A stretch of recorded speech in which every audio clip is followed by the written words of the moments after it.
Kemarin ada kejadian.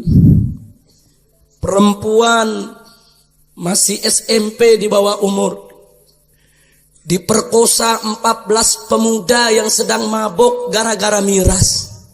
Sampai mati itu anak perempuan yang di bawah umur, saudara. Saya mau tanya, biadab tidak? Jahat tidak?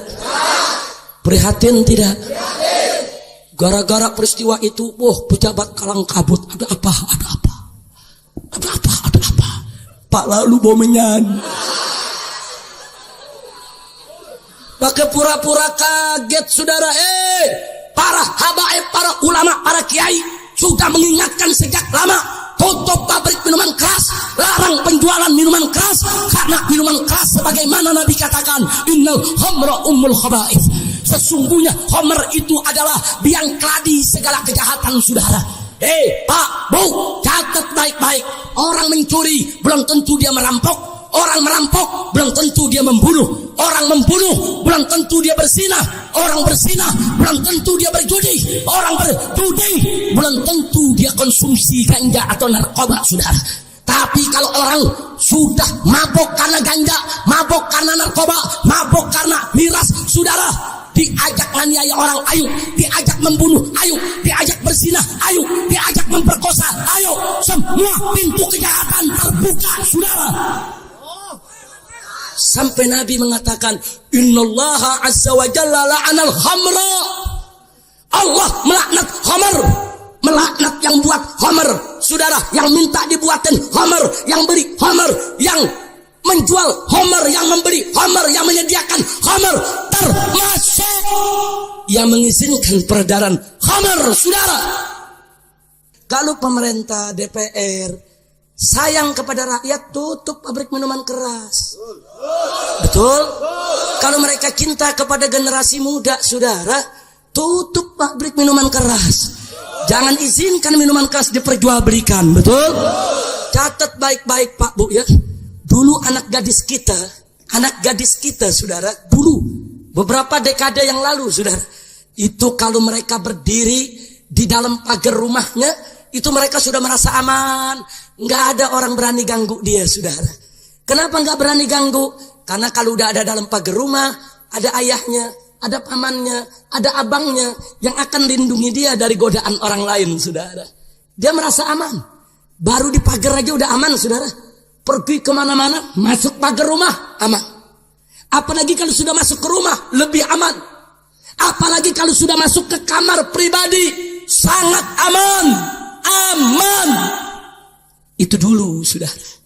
Tapi zaman sekarang, jangankan di pagar rumah, jangankan masuk ke rumah, berapa banyak anak gadis di kamar pribadi sekalipun tidak aman, saudara. Manakala ayahnya, pamannya, abangnya, saudara, yang satu rumah, satu atap, menenggak minuman keras, mengkonsumsi narkoba. Kenapa tidak aman? Karena setiap saat, setiap detik di malam hari, saudara, bapaknya yang pemabuk, abangnya yang pemabuk, kakeknya yang pemabuk, pamannya yang pemabuk, bisa masuk ke dalam kamarnya untuk memperkosa dia, saudara. Berapa banyak kejadian? 3 tahun yang lalu seorang pemuda pulang mabuk memperkosa ibu kandungnya sendiri di Surabaya, saudara. Biadab. Kakek yang memperkosa cucu, bapak yang memperkosa anak, saudara, abang yang memperkosa adik, paman yang memperkosa keponakan, gara-gara narkoba, gara-gara ganja, gara-gara minuman keras. Ini sudah banyak kejadian. Jadi kalau kejadian udah banyak, pemerintah masih diem, saudara, mau sampai kapan dibiarkan? Apa sampai anak gadis diperkosa semua? Apa sampai semua anak gadis diperkosa? Atau apa nunggu ibu-ibu pejabatnya diperkosa sama pemabuk? Loh iya, kita mau tanya dong, sampai kapan, saudara? Betul? Nanti kalau ibu-ibu pejabat diperkosa sama pemabuk, baru pabrik minuman keras ditutup. Betul? Saya jadi ingat, saudara, di tahun 80-an ada seorang jenderal Tampu Bolon meluncur di Jakarta Timur arah Jatinegara, saudara.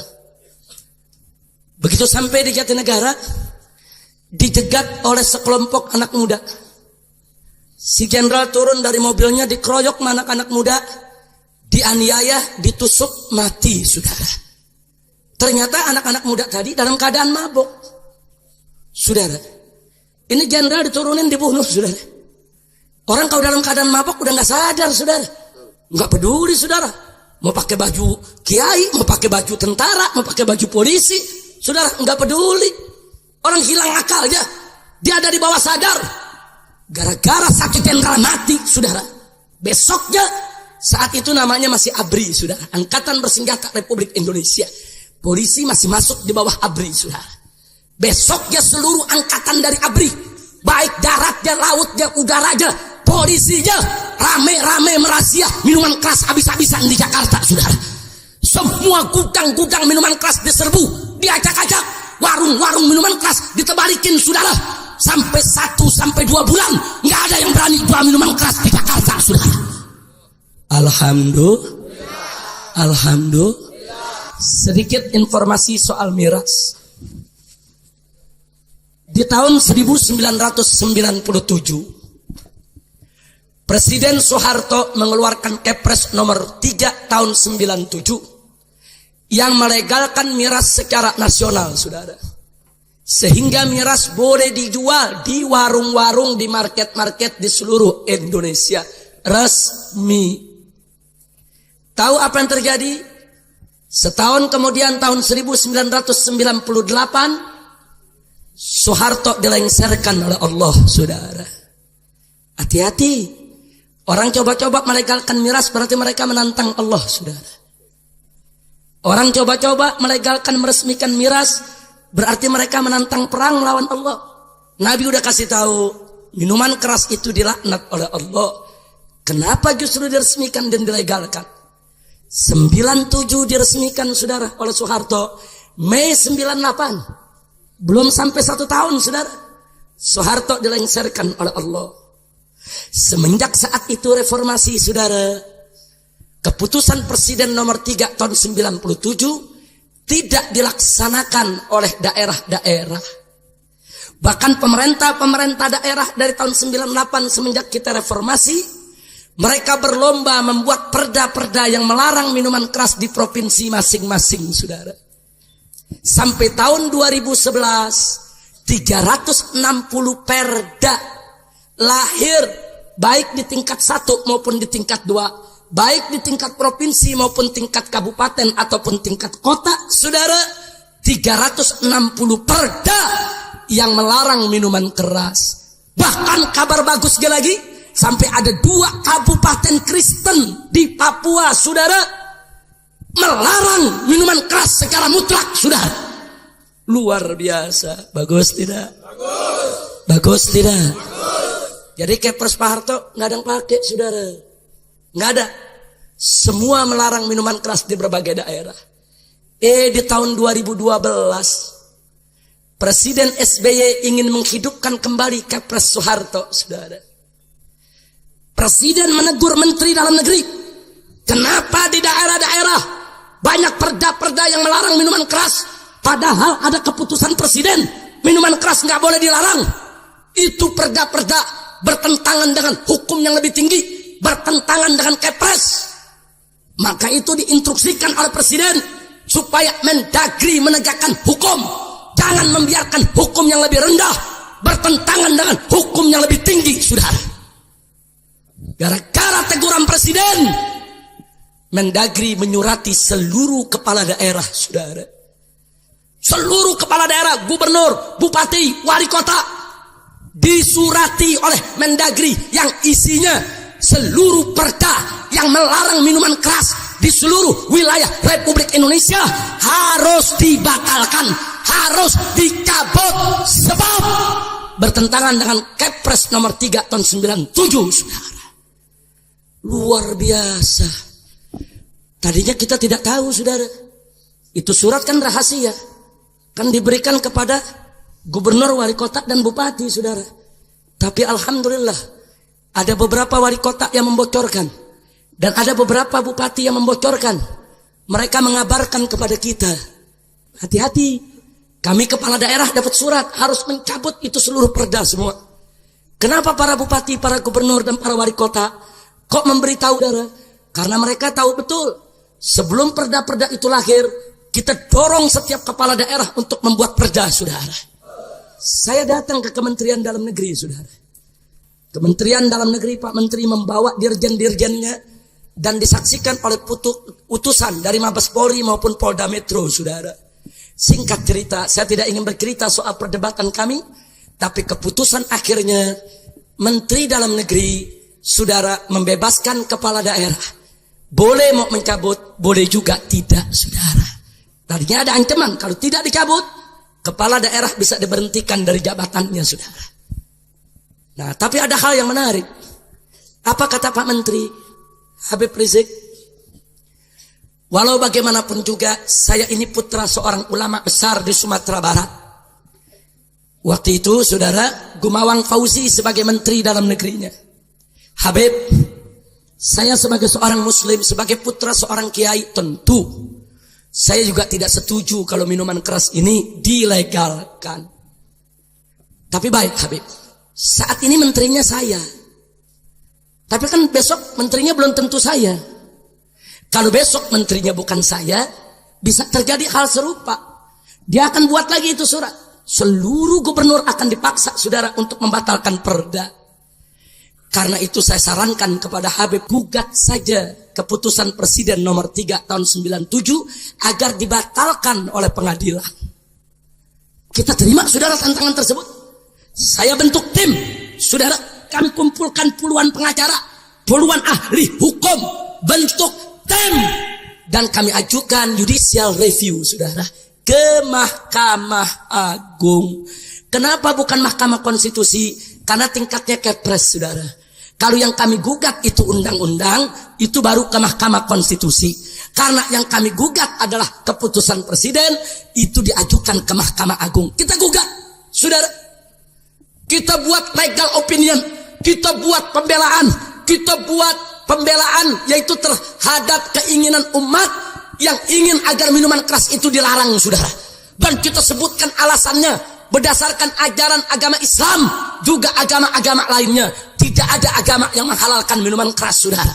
Enggak sampai di situ, kita sebutkan negatif, saudara, dampak-dampak yang ditimbulkan dengan minuman keras. Dan alhamdulillah, bulan Juni tahun 2013, Mahkamah Agung mengabulkan gugatan dan menyatakan bahwa Kepres nomor 3 tahun 97 dibatalkan, saudara. Batal, hapus, saudara. Begitu dibatalkan, Istana kalang kabut, Kementerian kalang kabut, saudara. Kenapa? Karena kalau itu dibatalkan, saudara, berarti minuman keras di seluruh Indonesia ilegal, tidak punya izin. Loh, kok bisa? Sebab seluruh izin minuman keras itu bersandar kepada Kepres ini, saudara. Departemen Perdagangan mengizinkan minuman keras diperdagangkan berdasarkan Kepres nomor 3 tahun 97, saudara. Departemen Industri mengizinkan pendirian pabrik minuman keras berdasarkan Kepres nomor 3 tahun 97, saudara. Kepres nomor 3 tahun 97 dibatalkan. Kalau dibatalkan, berarti putusan Menteri Perdagangan, Menteri Industri, semua menteri yang bersandar kepada Kepres tersebut batal demi hukum, saudara. Jadi biar Anda tahu, kami diundang oleh pemerintah, saudara, dibujuk. Karena Presiden, saudara, ingin buat keputusan baru untuk melegalkan kembali minuman keras. Kami tolak. Kemudian Presiden melemparkan tanggung jawab kepada DPR. Kami diundang oleh DPR. DPR membujuk kami agar FPI, saudara, ikut dalam perumusannya. Kami tolak, saudara. Lalu apa yang terjadi? Karena tekanan, yaitu pengusaha konglomerat yang punya pabrik minuman keras, SBY menyerah, saudara. Sebelum dia lengser, saudara, di bulan Desember tahun 2013, SBY mengeluarkan Perpres nomor 74 tahun 2013. Perpres peraturan Presiden yang isinya sama persis dengan Kepres nomor 3 tahun 97 yang sudah dibatalkan. Cuma bedanya, di Kepres nomor 3 tahun 97, Homer disebut miras, minuman keras. Tapi di Perpres nomor 74 tahun 2013, namanya dirubah menjadi minol, minuman beralkohol. Isinya sama, saudara. Kami tolak. Nah, lalu apa yang terjadi setelah itu, saudara? 3 bulan yang lalu, saudara, ternyata presiden yang saat ini, Pak Jokowi, ingin lebih meningkatkan status hukum peraturan presiden nomor 74 menjadi undang-undang. Perpres tersebut dikirimkan ke DPR RI untuk dibahas agar DPR RI membuat undang-undang yang melegalkan minuman beralkohol secara nasional di seluruh Indonesia, saudara. Sebulan yang lalu kami diundang ke DPR. Lagi-lagi DPR minta pendapat kami dan membujuk kami untuk kami bisa merestuinya. Kami katakan tidak, saudara. Negeri macam apa ini? Peraturan minuman keras sudah kami gugat secara prosedur, secara hukum, secara konstitusional. Kita sudah menang. Begitu kita menang, pemerintah bikin peraturan baru untuk melegalkan miras kembali. Kurang ajar. Jadi pemerintah nggak menghargai putusan Mahkamah Agung dong. Kita rakyat disuruh taat hukum, tapi pemerintah tidak mendidik kita, mencontohkan kepada kita untuk taat hukum. Hukum sudah dibatalkan, kenapa harus dihidupkan kembali? Saya tanya, kurang ajar tidak? Jawab yang keempat, kurang ajar tidak? Licik tidak? Licik tidak? Ini licik, saudara. Nah, maka itu kita tunggu hasilnya, saudara. Sekarang DPR lagi membahas, saudara. Mungkin sebulan, 2 bulan, 3 bulan lagi DPR akan mengumumkan undang-undang minuman beralkohol, di mana minuman keras akan diizinkan kembali untuk didistribusikan di seluruh Indonesia. Justru saat ini kami minta kepada pemerintah, larang minuman keras. Lalu bagaimana pabrik minuman keras yang sudah ada? Dibina, dididik untuk memproduksi minuman mineral, minuman bervitamin, minuman yang sehat. Bukan pabriknya ditutup, saudara. Bukan alih produksi, alih fungsi dari minuman haram kepada minuman halal, sehingga pekerjanya tidak perlu di PHK, betul? Pabriknya tidak perlu dibakar, betul? Tapi kalau pemerintah ngotot mau melegalkan minuman keras, korban terus berjatuhan. Generasi muda kita perempuannya diperkosa, orang tawuran, orang bunuh-bunuhan, aneka ragam kejahatan gara-gara minuman keras. Maka tidak ada jalan lain, saudara, kecuali yuk kita bangkit bersama, hancurkan minuman keras di mana saja berada, saudara. Takbir. Siap tidak perang lawan minuman keras? Siap perang lawan narkoba? Siap perang lawan ganja? Takbir. Nah, tapi kita jangan emosi dulu saat ini, saudara. Tunggu tanggal mainnya. Jadi kami minta kepada Presiden dan kepada DPR RI untuk jangan coba-coba mengeluarkan undang-undang yang mengizinkan minuman keras. Kami diundang ke DPR, saudara. Apa orang DPR mengatakan, Habib Rizik, ini apa-apaan ini? Minta pabrik minuman keras ditutup, minta perjudian dilarang, minta pelacuran nggak boleh dilokalisasi. Kata anggota DPR, ini Indonesia bukan negara Islam. Ini haram, itu haram. Ini nggak boleh, itu nggak boleh. Ini harus dilarang, itu nggak boleh ada. Habib mesti tahu, ini bukan negara Islam. Galak bener tuh orang. Jawab jangan. Jawab jangan. Ya, kita orang Betawi digituin. Ikan bawal buah terong, lu jual gue borong. Betul? Kita bilang, tunggu dulu, tuan-tuan anggota DPR yang terhormat. Tunggu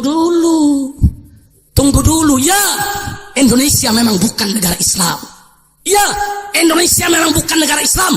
Tapi kalian mesti tahu, Indonesia juga bukan negara setan, monyong. Betul? Saya mau tanya, Indonesia negara setan bukan? Indonesia negara setan bukan? Indonesia negara setan bukan? Indonesia adalah negara berdasarkan ketuhanan yang Maha Esa. Baca dalam muqaddimah Undang-Undang Dasar 1945 dan baca di pasal 29 ayat 1, saudara, bahwa negara Republik Indonesia berdasarkan ketuhanan yang Maha Esa. Ayo semua, Indonesia berdasarkan ketuhanan yang Maha Esa. Jadi Indonesia berdasarkan kesetanan atau ketuhanan? Kesetanan atau ketuhanan? Bagus tidak? Takbir. Ketuhanan yang Maha Esa. Saya mau tanya semua di sini, siapa itu Tuhan yang Maha Esa? Jawab yang kompak, siapa itu Tuhan yang Maha Esa? Siapa itu Tuhan yang Maha Esa? Kalau Indonesia berdasarkan ketuhanan yang Maha Esa, maka segala pemahaman yang bertentangan dengan nilai-nilai luhur ketuhanan yang Maha Esa harus dilarang di Republik ini, saudara. Seperti pemahaman ateis, pemahaman komunis, pemahaman marxis, pemahaman leninisme, pemahaman liberal, pemahaman-pemahaman yang bertentangan dengan nilai luhur ketuhanan yang Maha Esa harus dilarang di Republik ini. Betul? Betul? Begitu juga perbuatan apa saja yang bertentangan dengan nilai-nilai luhur ketuhanan yang Maha Esa wajib dilarang di negara Republik Indonesia, sudah. Saya mau tanya, apakah pelacuran sesuai dengan nilai luhur ketuhanan yang Maha Esa? Perjudian? Riba? Aliran sesat? Minuman keras? Karena itu semua itu wajib dilarang. Tidak boleh ada di negara yang berdasarkan ketuhanan yang Maha Esa. Betul? Betul? Saya sampaikan kepada anggota DPR, ini bukan negara setan. Ini negara berdasarkan ketuhanan. Jadi kalau ada kiai, ada habib minta pabrik minuman keras ditutup, tempat pelacuran ditutup, tempat perjudian ditutup, mereka sudah Pancasilais, mereka menjunjung tinggi sila pertama dalam Pancasila, ketuhanan yang Maha Esa, bahkan mereka mengamalkan itu. Betul? Betul? Justru pejabat-pejabat yang mengizinkan minuman keras, yang melokalisasi pelacuran, yang membiarkan kemungkaran, berarti mereka memperkosa Pancasila, mereka injak-injak Pancasila.